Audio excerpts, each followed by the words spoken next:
आपको बताएंगे कि 20वीं सदी यानी कि 1900 से 1999 तक जो कुछ भी हुआ है वो मैं आज आपको इस पूरी वीडियो में पिरो दूंगा और इसको ऐसा करके दिखाऊंगा कि आपको थोड़ा बहुत मजा भी आएगा। ये वो वाहिद सदी थी कि जहां पे आप कुछ भी एक्सपेक्ट करते थे, कभी भी कुछ भी हुआ है, मुंह उठा के हुआ, कुछ तो इत्तफाकन हुआ है और कुछ प्लानिंग के जरिए से हुआ है। तो शुरू करते हैं। ये आज भी मुसलमान थे, आज भी नहीं, अरबी गए, खत्म, फना, सिफर। ये क्योंकि अल्लाह ने अरबों को ताकत दी थी, नबी उनमें से सल्लल्लाहु अलैहि वसल्लम, और अल्लाह ने साथ में धमकी भी दे दी थी कि अगर तुम उस रास्ते से हट के जो हमने तुम्हें दिया रास्ता कि इसको लेके पूरी दुनिया में फैलाओ, वो क्या था रास्ता? इस्लाम का रास्ता, इस्लाम को पूरी दुनिया में करना।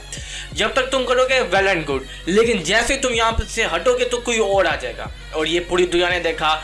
13वीं सदी जब सकूत बगदाद हुआ, अल्लाह ताला ने सऊदी अरबिया अरबों से आलम इस्लाम की जो बादशाह थी वो छीन ली गई। सकूत बगदाद क्या है कि जब 1255 में जब मंगोल अम्पायर बहुत फैल रही थी, चंगेज खान फतह पे फतह के झंडे गाड़ता जा रहा था, और जितनी रैपिडली मंगोल अम्पायर फैली है दुनिया की कोई दूसरी अम्पायर नहीं फैली। वो वहां से होते होते बगदाद तक आ गए थे, इसलिए वहां पे सकूत बगदाद हुई। उन्होंने अरबों को इतना परेशान करके रख दिया था, इतना परेशान करके रख दिया था कि वो घुट्टे टेकने पे मजबूर हो गए थे। और ये तातारी जिनको हम कहते हैं, ये अल्लाह की तरफ से एक अजाब था हमारे लिए, तातारी जिस तरह आए थे। तो सकूत बगदाद हुआ, अल्लाह ने अरबों के हाथ से आलम इस्लाम की इक़्तिदार छीन ली। उसके बाद किनके पास है? तुर्कों के हाथ में। तुर्कान तैमूरी आपका हिंदुस्तान में, तुर्कान सफवी आपका ईरान में, तुर्कान ममलूक आपका ये मिडिल ईस्ट में, और उस्मानी का तो क्या कहते हैं, उस्मान तो वैसे ही उसके अंदर बॉलीवुड भरा हुआ है। 3 बड़े आज़मों में फैली थी, एशिया से यूरोप से ये आपका मिडिल ईस्ट और फिर आपका अफ्रीका। ऑटमन एम्पायर जो कि पिछले सदी के आगाज तक थी, नीस्त तो नाबूद, नामो निशान, खत्म हो गया, कुछ भी नहीं रहा। वर्ल्ड वॉर 1 जो हुई है उसका मेन मकसद ही यही था कि किसी न किसी तरीके से हम इसको काउंटर कर ले। बाबाए तुर्क अतातुर्क मुस्तफा कमाल पाशा, जिनको तुर्क कहते हैं, बाबाए तुर्क। तो क्या कर रहे हो मेरे तुर्क भाइयों, अक्ल कहाँ पे छोड़ के आए हो? उसने तुम्हारी ऑटमन अम्पायर छोटी करके एडा जा तुर्की निकाल लिया। पाकिस्तान जितना उसका लगभग पाकिस्तान का 7,96,000 है, उसका 7,80,81,000 के करीब है उसका। और दूसरी बड़ी चीज, द ग्रेट यूएसएसआर, नामो निशान खत्म। अब रूसो अब साहिब मुल्क के ऐसे से रह गए हैं, क्या सदर पुतिन कर रहे हैं। और मैं आपको चीज बताऊं, जब नेटो बनी थी, जब बनी थी उसका मेन मकसद ही यार यही था कि हम किसी न किसी तरीके से यूएसएसआर जो कि 1922 में बनी थी काउंटर कर दें। नेटो की चीफ्स, जब यूएसएसआर टूट गया, नेटो की चीफ से उस टाइम पूछा क्या कि बस, उसने कहा नहीं, अभी एक और चीज है, आलम इस्लाम को तबाह करना है हमने। 22 मिलियन के करीब रकबा था यूएसएसआर का, 22.5 मिलियन स्क्वायर किलोमीटर, और आज उसका आधा है रूस, 11 मिलियन है, 11-12 मिलियन स्क्वायर है।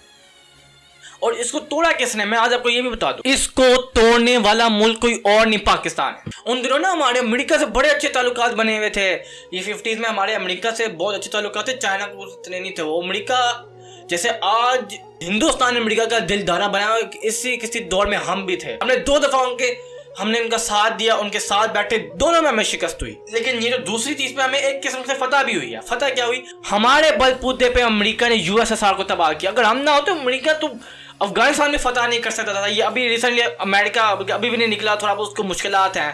पाकिस्तान ने हाथ उठा लिया, उसने कहा नहीं अब नहीं करेंगे, जो करना खुद ही करो। अब हम देखते हैं कि ये तालिबान और ये अमेरिकी जो है, ये माइक पोम्पियो, ये अरबों, ये ओमान या ये बहरीन में इनकी मुलाकातें हो रही हैं।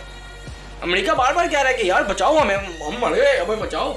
पाकिस्तान कह रहा है नहीं भाई, हमने नहीं करनी मदद, तुमने हमें 2 दफा बेवफाई की हमारे साथ। ये जो आप सेंट्रल एशिया के सारे जितने भी ममालिक देख रहे हैं, आर्मीनिया भी है, वो एक आर्मीनिया वाहिद गैर इस्लामिक कंट्री है सेंट्रल एशिया का। ये सारे के सारे मुल्क पाकिस्तान ने फतह करा कर दिए। अगर पाकिस्तान ना होता तो अमेरिका 10,000 अरब या 10,000 खरब डॉलर्स भी इन्वेस्ट कर देता, जंगी तकनीक भी सीख लेता, कब फिर भी अमेरिका में इतनी ताकत नहीं थी कि वो यूएसएसआर को पीछे कर सके। जब ऑटमन अम्पायर टूटी, ऑटमन अम्पायर वो वाहिद अम्पायर है जिसके टूटने से 40 नए ममालिक बने, 40।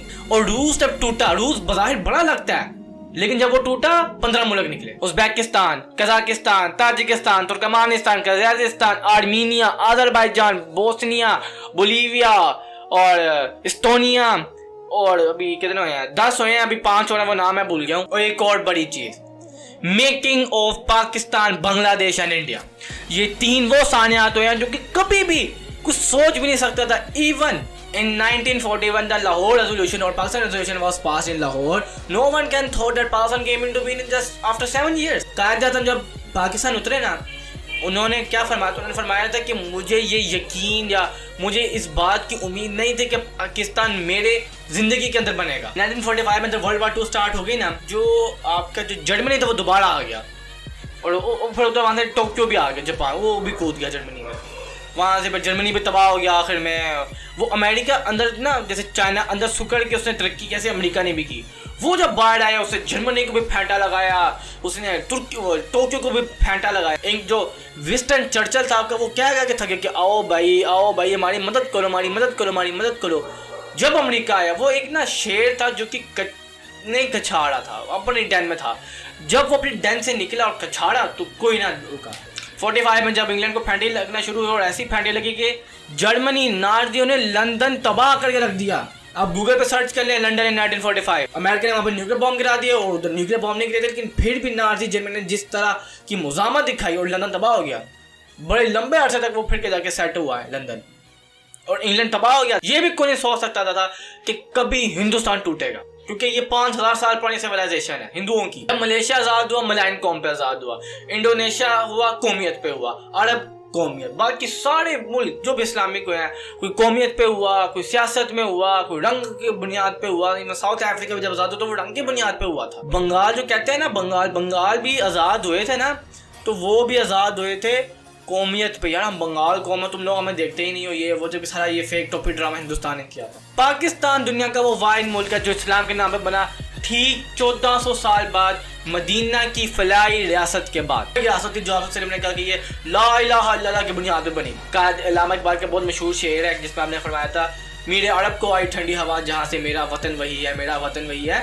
ये फिर आज़म ने बहुत ही बशारतें दी कि कोई यहाँ पर कहा था कि ये मशरिक से फौजें निकलेंगी जो कि फिर इसराइल और ये करेगी। लिखा हुआ था कि creation of Pakistan is an event in this history, in the history. फिर मेकिंग ऑफ इसराइल इन 1948।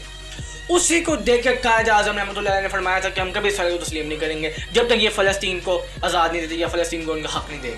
पहली जो न्यूक्लियर पावर थी वो कौन थी? आपका अमेरिका 1940 में हुई थी, 1942 में। फिर आपका यूएसआर, इंग्लैंड, चाइना, इंडिया बना और इसराइल बना 67 में। और इस पिछले सदी की जो आखिरी न्यूक्लियर पावर थी वो पाकिस्तान थी। उसके बाद 2001-2 में आपकी नॉर्थ कोरिया बनी। और ये न्यूक्लियर पावर्स की तसलसल निकलना ये भी इसी सदी में हुई है और ये काफी खतरनाक सदी थी। इसने पूरी दुनिया को 360 डिग्री घुमा के रख दिया था कुछ। और मजे की बात, नए नक्शे सामने आए। ये इस सदी की जो सबसे हैरत अंगेज बात थी वो ये थी कि बहुत से नए नक्शे सामने आए, नए मुल्क आए, दुनिया ने एक अंगड़ाई ली, नए मुल्क उजागर हुए और फिर फाइट वॉर्स। इस सदी में पाकिस्तान ने जितनी जंगें लड़ी हैं, मेरे ख्याल से पाकिस्तान ने कभी इतनी जंगें नहीं लड़ी। 3 दफा पाकिस्तान हिंदुस्तान के सामने आया, 3 दफा, 3 times Pakistan phase India in 1965 war. Then that was a very tough and strong battle by Pakistan. फिर वो आपको पता है जो आपके जो हिंदू वज़ीर आज़म या ये सारे डरपोक हैं, डरते हैं पाकिस्तान से, उनको कुछ भी एहसास नहीं है। वो चले जंगबंदी कराने में जंगबंदी कर दी।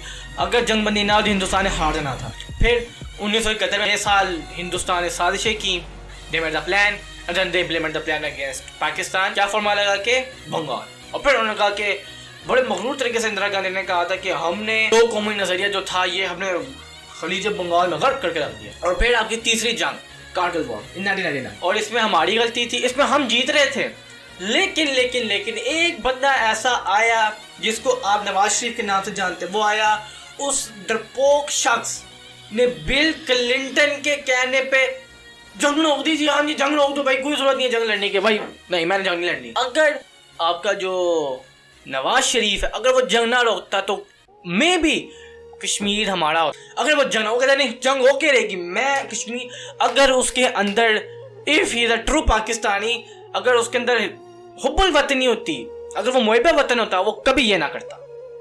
लेकिन उसको पैसा चाहिए था, बिल क्लिंटन ने उसके मुंह पे पैसे मारे, ले जा पैसे। और फिर हमने इसराइल से 2 जंगें लड़ी। वो जंगें हमने लड़ी थी इसराइल से भाई। एक में 67 की जंग में लड़ी थी जब उन्होंने अरबों पे हमला कर दिया था।